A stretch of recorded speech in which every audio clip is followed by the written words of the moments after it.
every terrifying Demogorgon, skin-crawling Mind Flayer, or world-ending Vecna, there's a moment of heartwarming friendship that reminds us why we fell in love with Stranger Things in the first place. Let's take a walk down memory lane to revisit every single wholesome moment that made us smile, laugh, and maybe even ugly cry a little. Right out of the gate, Season 1 is bleak, to say the least. A kid is missing, a monster is on the loose, and a shady government lab is covering everything up. And then, we meet Benny Hammond. He's just a regular guy running his diner when a terrified, silent kid with a shaved head, who he understandably thinks is a boy, sneaks in to steal some fries. Now, a lot of people would call the cops or freak out, but what does Benny do? He sits her down, gives her a clean t-shirt, and makes her a fresh burger. He doesn't ask a million questions, he just sees a kid who's in serious trouble, and his first immediate instinct is to help. Think about it from Eleven's perspective. Her entire life has been a cold, sterile laboratory filled with cruel papas and painful experiments. She has never known kindness without strings attached.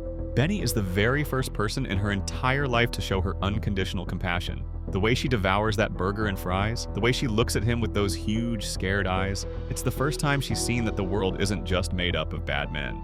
Even though Benny's story ends tragically and way too soon, I'm still not over it. Justice for Benny. His role is so important. He was the first glimmer of hope, the first person to show Elle that she was a person worthy of care, not an experiment to be controlled. The Byers family dynamic is complicated, to put it mildly. Lonnie, the dad, is a walking disappointment, and Joyce is a single mom fighting tooth and nail to keep her family afloat. In the middle of all that chaos are Jonathan and Will, two brothers who have forged an absolutely unbreakable bond out of necessity and genuine love. We see this beautifully in a flashback, long before Will gets snatched by the Demogorgon. Jonathan is blasting "Should I Stay or Should I Go" by The Clash in their bedroom, a song that will later become Will's literal lifeline in the Upside Down. In the background, you can hear Joyce arguing with Lonnie on the phone because, surprise, he's bailed on taking Will to a baseball game again. It's a moment that could be really sad, but Jonathan, being the amazing big brother he is, turns it into something incredibly sweet. He builds Castle Byers with Will and teaches him that it's okay to be exactly who he is, even if their dad wishes he were more into sports. Jonathan tells him, "You shouldn't like things because people tell you you're supposed to." Let's be honest, Season 1 Steve Harrington is kind of a jerk. He's the popular kid with great hair and a bad attitude. But the end of the season finale gives us the first glorious glimpse of the Steve we all know and love today. Steve the Hair Harrington, the world's best, most stressed out babysitter. When Nancy and Jonathan are setting their monster trap at the Byers' house, Steve shows up, clearly worried sick about Nancy. At first he thinks he's walked into some weird love triangle drama with Jonathan, but then he comes face to face with the Demogorgon, and he runs. I mean, who can blame him? But then, he comes back. He hears Nancy scream, and he runs back into that house with nothing but a nail-spiked baseball bat and saves both Nancy and Jonathan. It's the official start of his redemption arc, and it's just so satisfying to watch. After an entire season of watching the Byers family and the kids go through absolute hell, the ending gives us this beautiful bright spot of joy. Will is finally rescued from the Upside Down, and when Mike, Lucas, and Dustin hear he's awake, they practically explode with excitement. They burst into his hospital room, all talking over each other at 1,000,000 miles an hour, trying to explain everything that happened. D&D metaphors, the Upside Down, a girl with superpowers. You can see the overwhelming relief on Will's face. Not just because he's safe, but because he's back with his best friends. After all the horror and the heart-wrenching, supposed death of Eleven, this scene feels like coming up for a deep breath of fresh air. Moving on to Season 2, the montage of Hopper and Eleven cleaning up his grandfather's old cabin is, without a doubt, one of the most joyful sequences in the entire series. Hopper puts on a Jim Croce record, and as You Don't Mess Around with Jim plays, we get to see these two broken people build a home together. We rarely see Hopper truly happy, but watching him shimmy and dance with that broom, a goofy grin on his face, is just at everything. And Eleven, who has never had a real home or a real dad, gets to experience this simple domestic moment of happiness. They're sweeping, hammering, and setting up tripwire traps, but they're also bonding and becoming a family. Who would have thought that the greatest bromance in Hawkins would be between Dustin Henderson and Steve Harrington? Their walk along the train tracks with buckets of raw meat to bait a demodog is where this iconic friendship truly begins. As they're laying their trap, Steve starts giving Dustin advice on girls and, more importantly, hair. We learn his secret weapon, Farrah Fawcett spray. It's hilarious, but it's also the first time we see Steve let his guard down with someone who isn't Nancy. He's just being himself, sharing his ridiculous hair routine with this nerdy kid he's inexplicably taken under his wing. If there was ever a scene that perfectly demonstrated Steve's transformation from high school king to the group's exasperated mother hen, this is it. As the kids are all gathered at the buyer's house, frantically trying to come up with a plan to deal with the Mind Flayer, a completely overwhelmed Steve whips a dish towel over his shoulder, waves it at the kids like a weary mom who's had a long day, and yells at them about their ridiculously dangerous plan. It's played for laughs, and it is absolutely hilarious, but it's also so deeply heartwarming. In such a short amount of time, he's become fiercely protective of these kids. The Mom Steve meme was officially born in this moment, and honestly, it's one of his best looks. The Season 2 finale is just perfect. After all the trauma and terror, the show gives us this beautiful, cathartic ending at the Hawkins Middle School snowball dance. The whole sequence is just a montage of happiness. We see Dustin, after getting rejected by a bunch of girls, finally get his dance with Nancy, who swoops in like the amazing big sister figure she is to make him feel like the coolest guy in the room. We see Lucas and Max finally share a kiss. But the moment that gets me every single time is when 11 walks in. The whole room seems to fade away as Mike just stares at her, completely starstruck. After a whole year of thinking she was gone, of calling her on his walkie-talkie every single night, she's finally there. They share this sweet, awkward dance, and it's the payoff we were all desperately waiting for. It's just this perfect, lovely moment of teenage innocence. A little bit of normal in their very not normal lives. At the start of Season 3, Dustin is coming home from science camp feeling a little left out. He thinks his friends have forgotten about him, but as he walks into his house, all his toys suddenly start moving on their own, leading him into the living room. It turns out, it's a surprise welcome home party planned by his friends, with 11 using her powers to move the toys. Of course, the surprise ends with Dustin panicking and accidentally spraying Lucas in the eyes with hairspray, but the intention is just so pure. They're still just kids who love their friend and wanted to do something special for him. Hopper struggling to deal with Mike and Eleven's budding romance is one of the most relatable parent moments in the series. He's completely out of his depth and goes to the one person he can always count on for advice. She sits with him and helps him write this beautiful, heartfelt speech about setting boundaries but also expressing his love and fear. Of course, this is Hopper we're talking about, so he completely throws the speech out the window and just goes me with angry intimidation. But the scene with Joyce is so important. It shows the depth of their friendship and how they lean on each other for the everyday stuff, not just the world-ending monster stuff. What's more 80s than a mall montage set to Madonna? After Mike lies to 11, Max decides the best way to deal with a breakup is with a shopping spree. She takes Elle to the Starcourt Mall, and it's this amazing moment of female friendship and empowerment.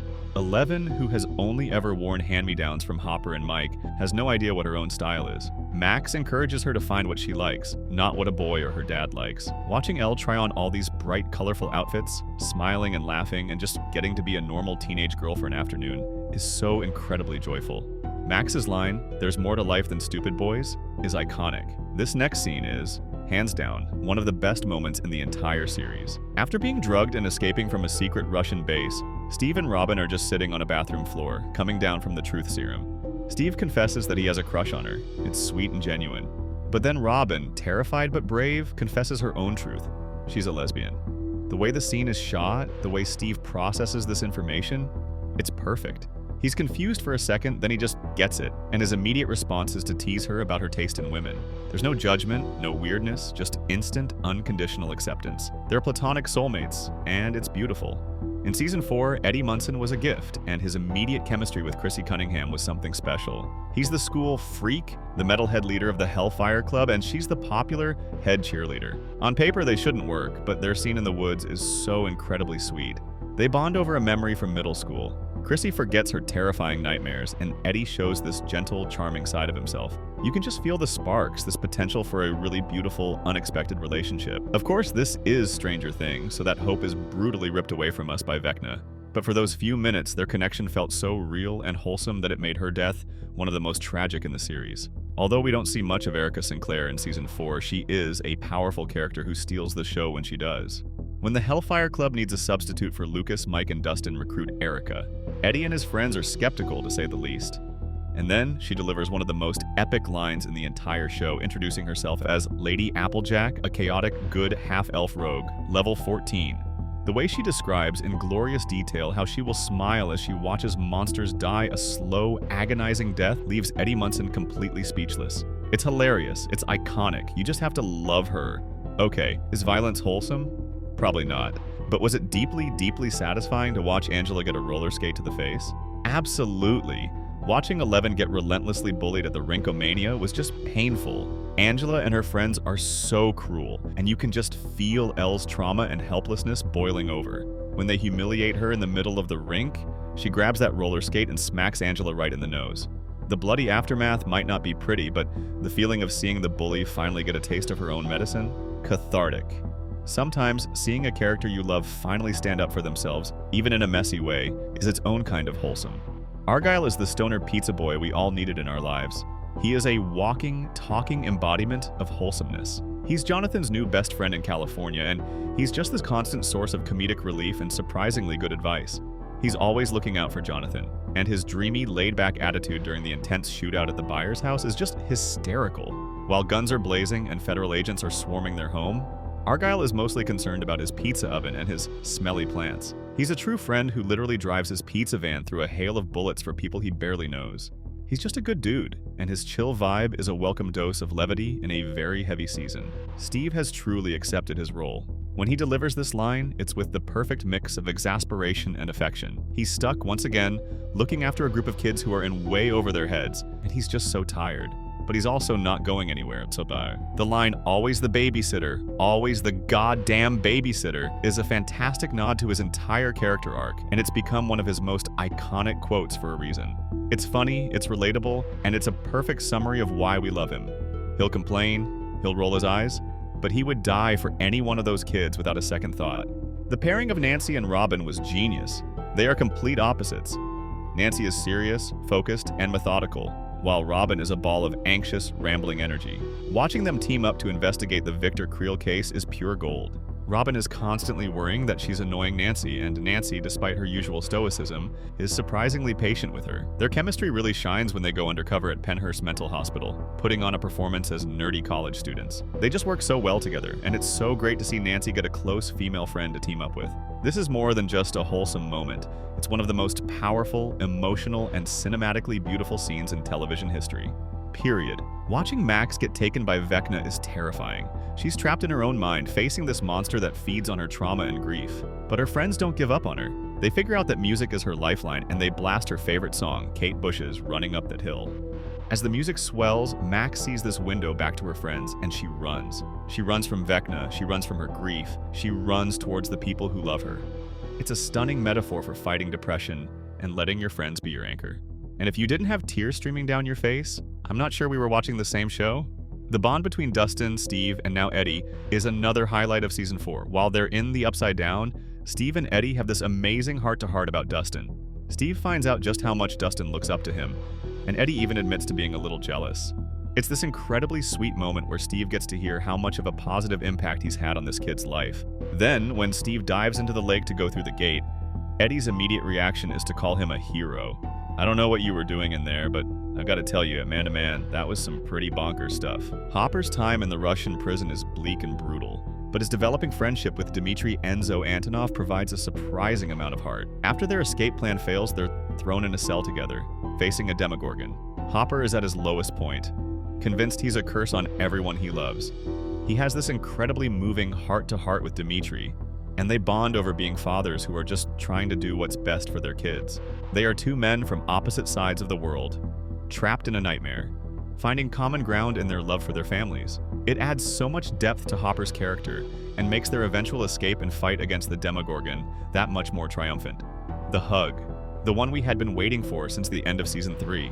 After everything they both went through to get back to each other, Hopper surviving the explosion and a Russian gulag, Joyce hijacking a plane and trekking through the snowy wilderness, they finally reunite. The sheer, overwhelming relief and love on both of their faces is just devastatingly beautiful. The way Hopper's face softens and he just melts into her embrace, nuzzling his head into her hair, is enough to make anyone break down. Murray Bauman has always been a fantastic, eccentric side character, but in Season 4 he becomes a full-blown action hero, and it's glorious. His self-proclaimed karate skills, which we all thought were a joke, actually come in handy. He takes down Yuri, he beats up Russian soldiers, and he does it all with this incredible unearned confidence that is just so fun to watch. My fingers are like arrows, my arms like iron, my feet like spears. He's a weird, hilarious, and surprisingly capable hero, and his unlikely alliance with Joyce to save Hopper is one of the most entertaining and wholesome parts of the season. But we can't stop there because Season 5 just dropped, and it is packed with moments that are equal parts terrifying and surprisingly heartwarming. It picks up right where we left off, and despite the apocalypse looming over Hawkins, these characters still find ways to show up for each other. One of the first things that hits you right in the feels is the Wheeler house. Seeing Karen, Ted, Nancy, Mike, and little Holly all trying to eat breakfast together amidst the end of the world is weirdly comforting. You have Holly lost in A Wrinkle in Time, ignoring everyone asking for bacon, and the sheer normalcy of a family breakfast with Jonathan and Will there too, sleeping on pull-out couches, just grounds you. Even when the sky is breaking open, life goes on and families still struggle to pass the syrup. And speaking of struggling but surviving, can we talk about Robin and Steve running the radio station? Seeing Robin as Rockin' Robin, keeping the town informed and playing tunes is just perfect. But the real wholesome thing comes when she dedicates a song to her date, Vicky. Seeing Vicky in her car, hearing that dedication and smiling, it is the purest thing in the entire bleak landscape of occupied Hawkins. It sets up their developing relationship so beautifully. Friendship is still the beating heart of the show, and we see that immediately when Dustin gets cornered by Andy the bully at school. It's heartbreaking to see Dustin still grieving Eddie, wearing the Hellfire Club shirt as a badge of honor, only to be mocked for it. But then the cavalry arrives. Lucas, Mike, and Will stepping up to defend him is such a stand-by-me moment. Lucas, who has the social capital now, threatening to pop the bully like a water balloon is deeply satisfying. But the real emotional punch comes after, when the boys try to tell Dustin to lay low for his own safety. It causes friction, sure, but it comes from a place of deep, desperate love. They don't want to lose him like they lost Eddie. We also have to talk about Hopper and Eleven's training montage. It might seem harsh at first, with Hopper pushing her to beat the clock on her runs, but it's really just a terrified father trying to keep his daughter alive. The moment when Joyce points out that he's being hard on her, and he admits that in 37 crawls into the Upside Down he hasn't found Vecna, only soldiers, breaks your heart. He's protecting her. And that kiss moment between Hopper and Joyce in the bedroom, it's the soft, mature romance we've earned after 4 seasons of tension. Then there is the rooftop scene with Mike and Eleven. Amidst the planning and the fear, they take a second to just be kids in love. Mike reassuring her that they will find Vecna and end it, and then spinning this beautiful D&D metaphor about going to a faraway land with 3 waterfalls to start over. It's tragic because we know how dangerous their reality is, but hearing them dream of a happy ending together is so wholesome. It's hope. But if you want to talk about wholesome moments that emerge from chaos, look no further than Ted Wheeler in episode 2. Yes, Ted, the man who usually sleeps in his recliner. When the Demogorgon comes crashing through the ceiling to take Holly, Ted grabs a golf club and swings at an interdimensional monster to save his wife and daughter. He gets absolutely yeeted through a wall for his trouble, but that split-second decision to fight, that is a dad hero moment we never expected from him, and it was glorious. Holly's abduction leads to some incredibly moving character moments. The scene in the van with Steve and Jonathan is huge. They've had this rivalry for years, but here, Steve steps up. He calls Jonathan out, not to be a jerk, but to help him. He basically tells Jonathan to stop the macho posturing and just love Nancy because she's suffering. It's Steve letting go, putting Nancy's happiness above his own ego, and pushing Jonathan to be the partner she needs. That is immense character growth. And then, the moment that probably broke everyone, Dustin and Steve in the back of the van. Dustin arrives beaten and bloody, claiming he crashed his bike. But when Steve presses him, Dustin breaks down. He was trying to find Eddie's guitar pick at the grave because it's all he has left of him. That confession is devastating. And Steve doesn't lecture him, he just hugs him. That hug in the rain-soaked van is everything. Steve promising they will get it back is a promise to honor Eddie's memory too. We also get a lovely, quiet moment between Will and Robin in the woods. These two characters, who have both struggled so much with their identities, finding common ground is beautiful. Robin's rambling about her crush on Vicky and Will's quiet understanding creates a safe space between them. It's a friendship we didn't know we needed until now. Moving into episode 3, the wholesomeness gets a little more intense. We see the group rallying around the Turnbow family, albeit in a chaotic, kidnapping kind of way to save Derek. But the intent is pure. They are refusing to let another kid be taken. And seeing Erica back in action, negotiating her way into the mission by demanding to be treated as an equal, is classic Erica excellence. Her fake sweetness with the pie at the Turnbow dinner is hilarious, but her dedication to the cause is undeniable. But the real emotional champion of episode 3 is Hopper and Eleven in the Upside Down. Watching them go through that hellscape together, when Eleven tends to Hopper's wounds, it shows how he used to care for her. And Hopper's admission? Telling her, "I'd kill 1,000 guys like you to protect the one person that I love." When threatening Sullivan, it's fierce, terrifying, and incredibly loving all at once. He is a dad who will burn the world down for his kid. Episode 4 brings us perhaps the most healing conversation of the new season. Robin and Will in the tunnel. This is the sequel to the bathroom floor scene in Season 3. Robin finally explains the Tammy Thompson story in full. She admits that she thought Tammy was the one who would fix her, who would make her whole. But then she realized, watching old home movies of herself, that she didn't need someone else to fix her. She just needed to stop being scared of who she was. She tells Will that once she accepted herself, she felt free. Like I could fly. It is such a powerful message of self-love and queer acceptance, and Will listening with that soft, proud smile. It's perfection. We also see Max protecting Holly in the mindscape. Even though Max is trapped in Vecna's Camazotz, she creates a sanctuary. She becomes the big sister Holly needs, calming her down with stories about Mike trying to get a mohawk. Even in the darkest, most hopeless place imaginable, Max is still Max. Brave, snarky, and deeply caring. Finally, we have the reunion of Joyce and Hopper. After the lab raid, amidst the flashing red lights and the threat of death, Hopper stops to give Joyce a compass. He tells her it's a failsafe because, "I am not going to risk losing you." It calls back to everything they have lost, specifically his daughter Sarah, and shows that his love for Joyce is his tie to sanity. It's desperate and romantic and shows just how high the stakes are. And we can't forget Will. The season wraps up part 1 with Will stepping into his power in a way we've never seen. It's terrifying, yes, but seeing him use his connection to the hive mind, not to be a victim, but to save his friends, to stop the Demogorgons in their tracks, it's the moment Will Byers stops being the boy who was taken and starts being a warrior. It's a fist-pumping moment of triumph that leaves us screaming at the screen, desperate for Volume 2. So these have all been the most wholesome moments from Stranger Things. Which moment made you ugly cry the hardest? Let us know in the comments below.